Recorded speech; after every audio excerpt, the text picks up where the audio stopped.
Hello guys, happy Onam. അപ്പൊ ഇന്നാണ് തിരുവോണം. അപ്പൊ ചേട്ടായി പുതിയ കോടിയൊക്കെ കൊടുത്ത് അമ്പലത്തിലൊക്കെ പോയി സെറ്റ് ആയിട്ടുണ്ട് കേട്ടോ. ഞാൻ അമ്പലത്തിലൊന്നും പോയിട്ടില്ല, അമ്പലത്തിൽ പോകാൻ പറ്റത്തില്ലല്ലോ.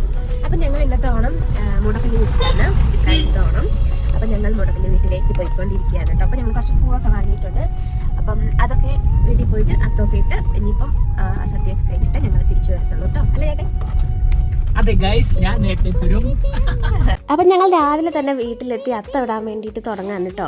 അപ്പോൾ ചേട്ടായി എന്നെ സഹായിച്ചു, കാരണം വീട്ടിലുണ്ടായിരുന്നില്ല, അവന് എവിടെയോ പോയതായിരുന്നു കേട്ടോ. അപ്പോൾ അമ്മ അടുക്കളയിൽ സദ്യ ഉണ്ടാക്കാനുള്ള തയ്യാറെടുപ്പൊക്കെയാണ് കേട്ടോ.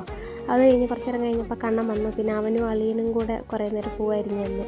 എന്നിട്ടും തീരാതെ വന്നപ്പോൾ അവൻ്റെ കൂട്ടുകാരനുണ്ടായിരുന്നു, അവനും സഹായിച്ചു, അച്ഛൻ സഹായിച്ചു. അങ്ങനെ എല്ലാവരും കൂടെ സഹായിച്ച് ഞങ്ങൾ ആ പൂക്കളം കംപ്ലീറ്റ് ആക്കി കേട്ടോ.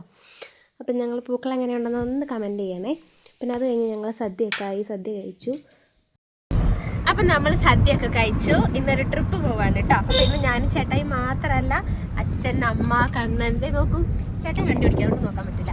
അപ്പം ഞങ്ങൾ ഇത് അമ്പലവയലിലേക്ക് അമ്മേൻ്റെ വീട്ടിലേക്ക് പോയിക്കൊണ്ടിരിക്കുകയാണ് കേട്ടോ.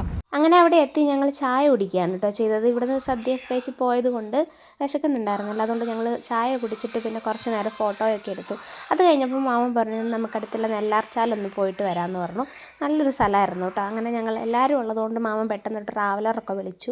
അങ്ങനെ ഞങ്ങൾ ട്രാവലറിലാണ് പോയത് കേട്ടോ. മഴ പെയ്യുന്നുണ്ടായിരുന്നു. പിന്നെ അവിടുന്ന് കുറച്ച് ഫോട്ടോസൊക്കെ എടുത്തു. അങ്ങനെ ഹാപ്പിയായി തിരിച്ചു പോന്നു.